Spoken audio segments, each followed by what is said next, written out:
Welcome viewers to E-Pathshala lecture series for PG students of architecture. We were discussing about the geographic coordinate system. Let us continue with what exactly is geographic coordinate system, how you have to use this system to prepare a map. So in the previous case I was just telling you about what is the latitude and longitude, how is it important for preparing a map to locate oneself. So now if you just look at the image, you will find that this is the total earth in the form of a spherical object. It is only a imagination that the earth is a spherical object. It is not true. For all mathematical purposes we presume that the earth is a spherical object. Well, so when you just look at this, you will find the earth is divided into n number of quadrants or lines, as you see here. They are nothing but your latitudes and the longitudes. Many people will have a lot of confusion what a latitude is, what a longitude is. When you just look at the top part of it, this line is otherwise called as the equator, and all the lines which are parallel above and below your equator is otherwise called as your latitudes, and they are otherwise known as parallels. And as the name indicates, they will never ever meet. They are always parallel to one another, and this line will be your zero value, and the lines above that will be your plus 0 to 90. All the lines which are below are 0 to 90 in minus. That is your about your latitude. When you talk about longitude, you will find this line is otherwise known as your prime meridian, and all others are known as meridians. Like in the case of your latitudes we call it as parallels, here we call it as meridians, and the central line is your prime meridian. These meridians are all from 0 to 359. Please don't get confused. 0 to 360 is the common way in which people say, but it is not 0 to 360, it is 0 to 359, because 0 is also considered as one point, something like a clock. So we don't say 0 to 60, 0 to 59, because 0 is the first beginning point. Well, so we talk about the meridian values, and these are the lines which are otherwise known as your lines of longitude. And when you just put them together, and they will make what is called as your graticule network. As you see in the right side, you will find an intersection of this latitude and longitude is nothing but your graticule network, and the intersection of your prime meridian and the equator will be the origin of your or 0 0, or from that's a value which will be considered 0 0. From there the values will be just going towards right and then coming back to this particular point, whereas in the case of latitude it will start from here and go from here to here, 0 to plus 90, 0 to minus 90, and the values are decided based on your angle of measurement from the center of the earth. So that's a very vital aspect. So you talk about your next coordinate system. Of course we will see the other details in projections in detail. As far as the coordinate system is concerned, geographic coordinate system, geographic itself nothing but your latitude and longitude. Geographic coordinate system. Now we will see the universal transverse Mercator or UTM coordinate system. There is also a kind of a projection, but most used in the present condition or the world rather, in vogue rather. So we say that Mercator projection system or your UTM coordinate system divides the earth as something like a flat terrain, and it will have something like a terrain like this. As you can see from the figure, entire world is divided into n number of grids or rather zones, and each zone is equivalent to 6 degrees. That is what is depicted here, and the measurement is made in meters rather than the case of your degrees as in the case of your latitude, longitude as far as your geographic coordinate system is concerned. So UTM coordinate system uses degrees and meters, whereas your latitude longitude is measured in degrees, minutes and seconds, otherwise called as DMS. These meters, as in the case of your latitude longitude, we say easting and northing. Northing represent your latitude, easting represents your longitude. So when you are just trying to work on that, you will have to measure again same case 0 0 and just goes on, and the values will be in lakhs and millions. Of course, when you are just working with the data, you will understand how the values are represented. Of course, in the previous case it is very simple and straight, 0 to 359 or 360 degrees in total, 0 to 90 in the top, 0 to 90 in the bottom, one is positive, another is negative. So that's what about your say UTM or Universal Transverse Mercator projection system or your coordinate system in this context. So let us just have a idea about what exactly we are going to do, how we are going to prepare. As you already seen, we have decided based on the type of map, then we have worked on the arrow, which is the north direction rather, then we have worked on the coordinate system, whether I am going to use a latitude longitude or whether I am going to use your UTM coordinate system. So what are the details, how are we going to have them? And the first and foremost thing is, in developing or creating a map, otherwise we call it as map makers, clean notes. Every detail what you obtain from the ground, irrespective of whether it is useful or not, may have to be noted down. Once you note down all these details, you will have to go through the details thoroughly, understand the importance. Of course, you can leave out some of the details which may not be directly relevant to you, but still idea is to have a very clear notes, or we call it as a clean notes to be obtained. So enter these details into a server program to reduce the data, because it is very difficult to bring the details which are present on the earth's surface onto a sheet of paper, isn't it? That is what this map making is all about.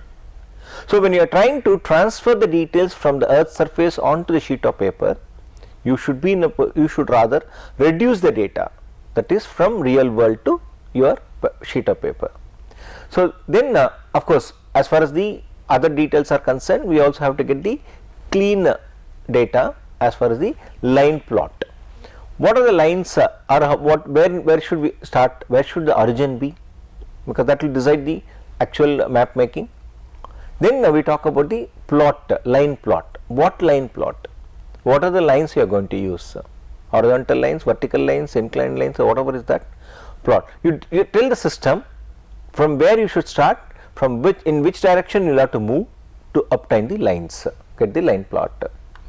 Then you will have to take the line plot into a drafting program, because all these things were done initially by hand, but fortunately because of the advances in technology in computers, we have, in fact we call GIS is nothing but computer assisted cartography. That is what actually it does. So we will have to import this line plot into a program which will draft the lines. Then we will have to go for the rough sketch, because the sketch will give an idea what exactly I have transferred from my land to sheet of paper. So that will be the thing. Then ascertain the details of the draft map, and then finally label that and then prepare a final map.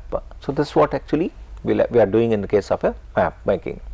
And obviously once you finalize the map, you will have to print out.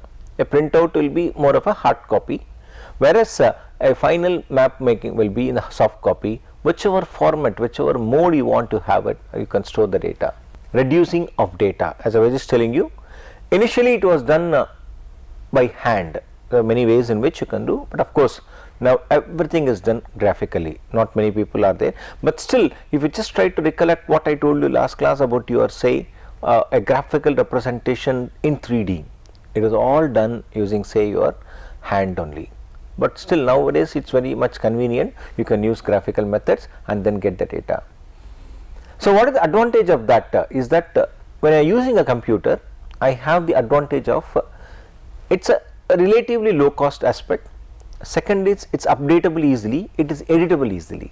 So when I just try to draw a map on a sheet of paper, I cannot erase it that easily, isn't it? Whereas in the case of a computer it is convenient. Of course we use that. And of course we also go ahead with the compass part, because that will decide the direction. As I was telling you, to draw a line, where do you start, which direction you go, and what will be the angle to obtain the features on the ground surface. So advantage is that in the case of your say a computerized method, it is excellent presentation. There will not be any difficulty in making a good presentation of the data.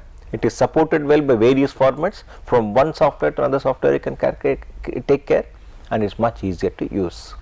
And the maps themselves, when you are just preparing through a computer, the advantages is that you can have a better line weight, in the sense the line weight control will be there. Any kind of width, thickness, anything can be done. When you are doing in hand, the disadvantage is that you cannot directly or simply change the a thicker line to a thinner line. Probably from a thinner line to thicker line you can use a thicker pen, but whereas in the case of a computer, advantage is simply give whatever the width or whatever is the line buffer you want or the width you want, that can be obtained or given.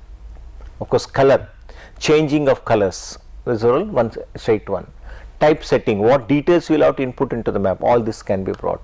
And very important, as I told you earlier, it is easily correctable and updatable. You can conveniently make changes, editable.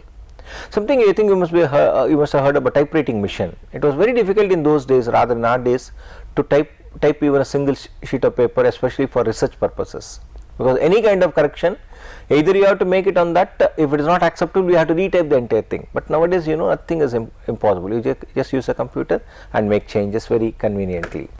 What are the various map components? What kind of details you will have to have on a map? What are the various components of the map? Normally we use that the judging sheet as a guideline. What is a judging sheet is not that very important, because you will have to understand the method of map making. Because I just told you, the judging sheet will not be in a position to understand all the details or aspects. You cannot judge it so easily, but it makes a very good reference to look at it and then also use a map. So I'll just give you some of the simple recommendations or the methods in which you have to follow rather to prepare a map.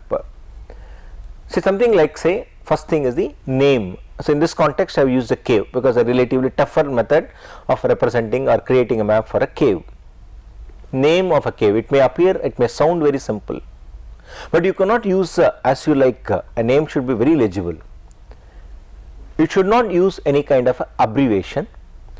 You should not give other details other than the name in a proper fashion. And the location information, normally we call it as the index part of it, that has to be provided clearly. That is, it belongs to which area, which zone, or the in our context we say the district, taluk and that sub level. Graphical hierarchy, the method of representation should not be too small or too big. It should be clear and stand out exclusively for one to understand what is that name of the map, because the moment you look at the map we will try to look at the title, isn't it? So we will know what exactly the map is all about.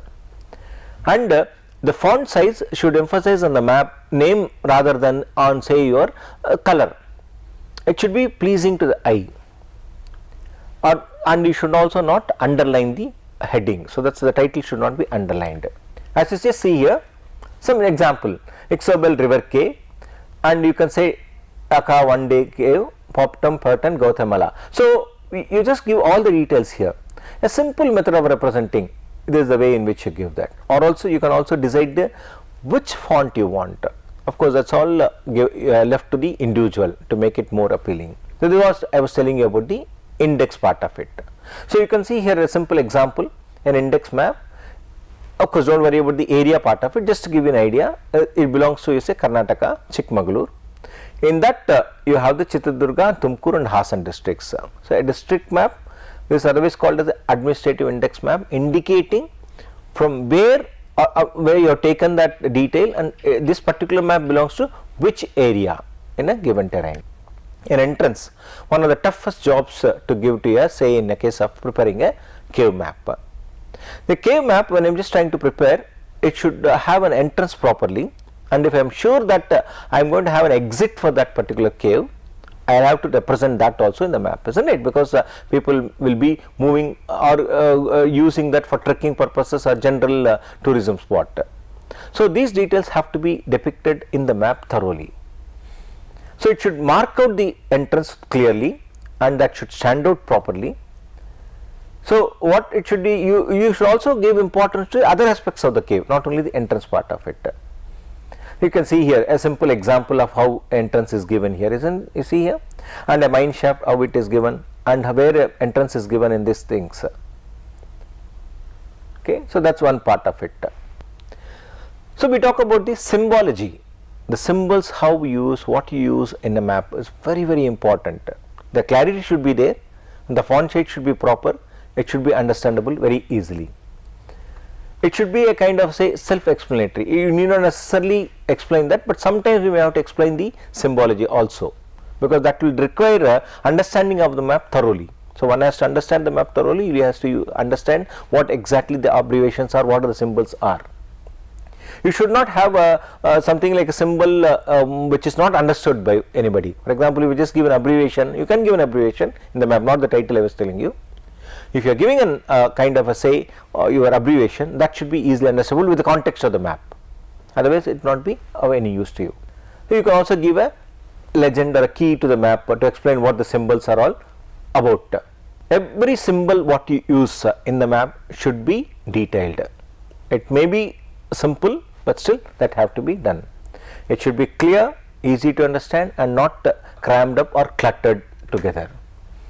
A simple example, architectural symbols what we use for various purposes. Of course, the present day you have the facility of creating any kind of symbol automatically by yourself, or it is also available to you, but still just to give an idea how exactly we use in architecture the various symbols. A few slides from here will be explaining about that. Something like a window symbol. So how the front view should be, how the pictorial view should be, how the floor plan should be. Of course, various methods are there. You must all be very much experienced in depicting that. For the learners, the beginners, this is how a simple method of representing how a symbol should be. A door symbol. So that's one part. This is your door symbol. What kind of a door you are going to use, whether it's going to be a hinge door, whether it's going to be a pocket door or a folding door, a bypassing door. Of course, they are all technical terms, but still just give you an idea what exactly is that, how it should be represented. Various electrical details, a symbol representing here. You can see here how a duplay convenient outlet is there, how a 3-wire appliance outlet is there. All these details may have to be described here. So when I have a smoke detector represented, a simple symbol S indicating smoke detector. Normally in planes we observe that. So this is how the various electrical symbols may have to be represented. Similarly, talking about your plumbing symbols, which are used for plumbing purposes, various things. What is the hot water, how is the cold water, what are the clean out, what is the elbow up, all these things, of course literally a technical aspect, but still just to give an idea about this. Then we call about the most important, the quality of the map, drafting quality, because the very purpose of generating a map is that it should be understood by the viewer or the user without much of a fuss. You should be understanding very clearly what is present there. A good quality map, if given to the user, it's very easy for him to understand. Otherwise, if you give a bad quality map, it is nothing but putting ice over a poop. It's no use at all about that. So it again depends on, say, what is called as your quality of your survey notes. What kind of survey notes you are going to take to extend. It all depends on the notes which you are correcting from the field. The better the quality of the survey notes, the better will be the quality of the map which you are preparing. Of course, a surveyor, you can't become a surveyor, but if you are interested, you can also become a good surveyor, get the details in a better manner from the field and then represent them. If you want to add the details, take some time, extra time also, to just get to see or see that how well the data is prepared, how well the data is represented. Of course, nowadays with the help of the aid or with the aid of your computers, it's become much easier. Yes, very important aspect is your line weight hierarchy. What kind of thickness, what should be the color of the line, what should be the width of the line will decide the quality of the map. For example, when I am representing a contour, I can decide which line should be thicker to indicate higher values or a round number.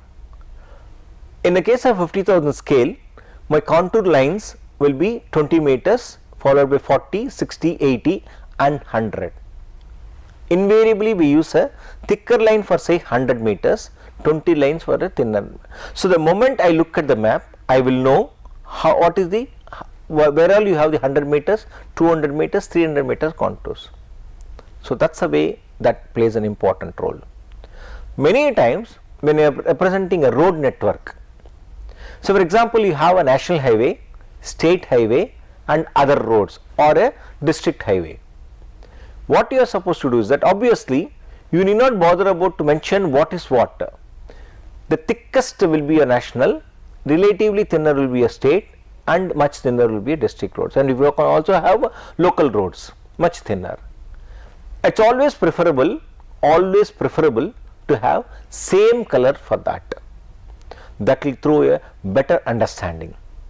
Don't try to give different colors for different types of indicating or trying to show that they are all different classes, so I am classifying the roads based on their colors. Don't classify that. The line hierarchy, the wider the width of the line will decide what is that. So anyhow, you are going to have a legend in that. A legend will speak volumes. It will tell what is what. But you should mention, of course, it's again as I told you, it all depends on the individual. He can decide whether he is going to have a thicker line or the line as thick, thin and so on, or color. That's all up to your one who is actually depicting that. What is that we try to do is that in any case of that, of course this is given as more of your cell, your wave cave, but I just gave you the example which is more pertinent to us. Now as I was just telling you, various other details, namely the important thing should be bolder, make it bolder. The name, location, north arrow or the scale, entrance and other information should be relatively bold to make them understand. Very instance you look at it, the first instance rather. The next aspect is your balance and the layout. Layout will be the final development of your map making. Whether you are going to use a GIS software, whether you are going to use a CAD software, whether you are going to use any other software to develop the map, the final thing will be your layout part of it. You should have a proper method of representing the data and decide the scale part of it, and then the size of the map, whether it is going to be an A4 map, A3 map, A2 map, A1 or A0 map. It will be very awkward if you prepare a A4 map or the size of the map, if you fix it A4 and print it in A2 or A1, it will be very, very awkward. Unless you experience it, you will not understand that. So decide the layout and decide the size of the shape sheet or a map, and then take a printout of it. So that's an important aspect. What kind of symbology you are going to use in a map? Because that symbology, as I was telling you earlier, will decide the quality of the map. So just if you look at the various symbols, all simple. Of course you can also you have create your own symbols. That's not difficult. As an architect, you are all very good artists. It will not be difficult for you to represent the data. But a readily available symbol will be relatively better. I can't say much better, relatively better to a one which is drawn by us. A useful symbol which is available to you, that can be used directly, or you can create your own symbols and then represent the aspect. Sometimes it may be very, very important for you to create your own symbol, because that may not be available in your readily available symbols. However, you can just see this, how the data is represented. Of course, I am not going to go into the details of each and every one of them, just to give you an idea. For example, if you have a restaurant, you use this sort of a symbol. You have varieties you see here, any of them you can use, just to give an idea. Then if it is something like a church or other aspect, you can also give like this. So it all depends on the importance or the usage of that. So that will decide. So in the previous case, it's your point symbols. So you talk about the line symbols. I am just telling you about that.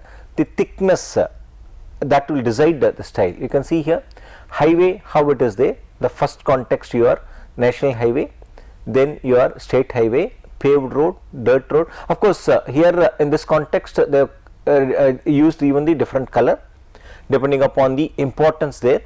For example, if I am going to use a very small area, say about half a square kilometer, 1 square kilometer area, where in which you may not have a highway present in that, then you will decide the color in this fashion. If you have a small scale, that is a larger area represented in a smaller scale, so in that context you may encounter different types of roads there. So then you have to use a color. You can see here how it is done. You can also have the boundaries. These are all standard symbols. how an international boundary, a state boundary, or a county boundary, or a municipal boundary is represented. So you have two dashed line, two dots, dashed line, two dots. You have a dashed line, a small dash. They are all very specific. So one has to use available so that a map is understood internationally. Anybody should be in a position to understand that. An area symbol, again the third part is your point, line, and the area. Again the area could be in any form. So you should always use say pleasant colors. Don't use dark colors representing simple features, but certain aspects, something for example a settlement in a given map you should be using a dark color, say red color. That will be very, very interesting, and instead of using entire area filled with red, you can have hashers, so that will be of immense use to you. So various examples I have given here, so you can just have a look at it and decide which is pertinent and which is important to us. Landforms, rock boundaries, water and marsh, vegetation, man-made features, how it is there, and then your special features. The last one you can use your own symbol, or you can use the simple one. Graphic representation, how we use based on the shape, size and orientation, color view, hue, color value, saturation and pattern, and location. Of course that will be the final one based on the location also you can give. How a point is there, how a line is there, how an area is there. So based on the representation, so we say the dot density and your plotting, where in which you can have circles representing different sizes, or the volume rather. So the smaller, bigger and the biggest, and so on and so forth. Similarly a pattern part also you can use that, and you can decide on that. It could be low textured, medium textured, high textured. See how it is increasing. All of them are crosses, but still it is increasing. Similarly color hue, light color or no color, or low color, medium color and high color, and so on and so forth. So depending upon your importance that can be given. So you have the line data. Sometimes it may be darker enough, entire thing representing a kind of an arrow, a stream flow, or it could be a simple line as you see in the case of your pattern here, low, medium, high. Color hue, again low, medium, high. The color saturation, low, less brown, medium. This is what I was telling you about, one color being used effectively. The least of the brown colors, medium brown color and the dark color. Similarly in the case of areas also, depending upon the application, depending upon the importance, one can use. Of course just look at it. If you understand, you will get a better idea. Okay, finally you can just see that how a map is represented, a kind of say connectivity of your internet. So when you talk about this entire globe, you see how pleasant it looks, how beautiful it looks, but still though it is darker in nature, it represents, because those places where internet is given magenta or violet color, red color where you have the bitnet but not the internet, green color where you have email only whereas other things are not there, and yellow color where no internet is present. So this is the way which a map should be presented. The next important aspect is your labeling of map. Labeling is such an important thing. A label should not be too congested, it should not be too big, it should not be too small, it should be orderly. A label will decide the beauty or the presentation, and it will have a huge impact on the effectiveness of the map. You should never allow the labels to dominate. At the same time, if no labels are available, you will not even understand what is present there. If it is a soft copy, no issue, because I can use a tool to identify and get the detail. If it is a hard copy, I will be forced to show the label. Labels are a must. I will have to show the label on the map itself. So you should take care of that particular aspect. Labeling plays an important role. So when you are trying to use that, you decide the font, the size and the spacing, and the more important thing is your placement and orientation. So when I am putting a label on that, we call it as the river type, that is it will follow the line as it is. You cannot have labels for a intersection of a road section across. For example, I just show you this here. You see here a beautiful method of this. So entire thing is present here, lot of details are present, but still the labels are given in such a way that it will not encroach.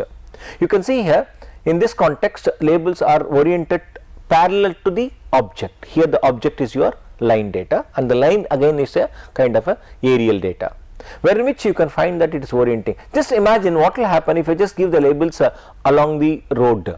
across the road rather. The entire thing will be very congested, you do not know which road is which and things like that, isn't it? So very important is that the orientation of the label is important and the placement is important. And then the type, designability, to what extent you should be in a position to design or differentiate that. Design is nothing but differentiating the labels. So it should be self-explanatory. So many times you may use even the size of the font. For national highways they may use a slightly bigger font.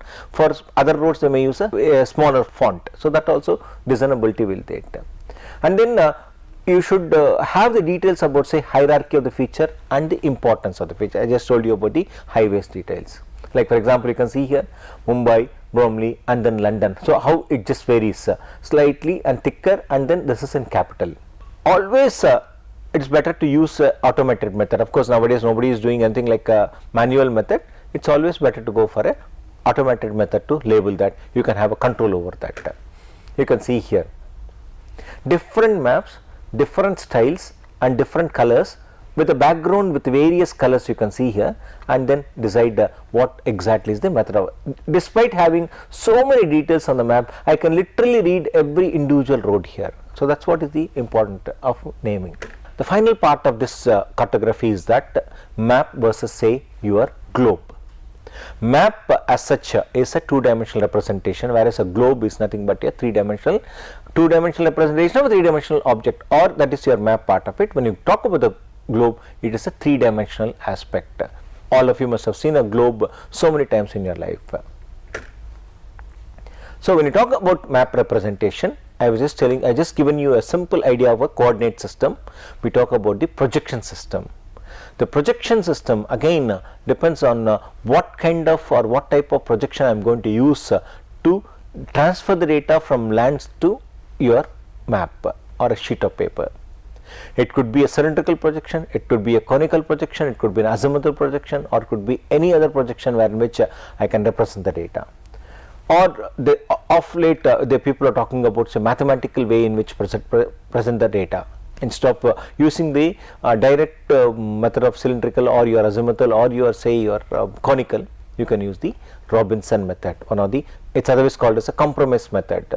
Unfortunately, the earth being a spherical object, it is next to impossible to represent the data as it is.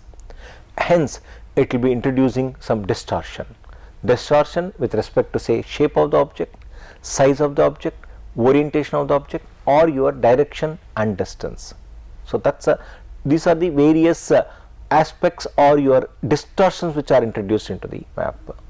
Of course we'll have to accept it, decide which is important, and then we'll have to compromise on that one or two aspects and then prepare a map.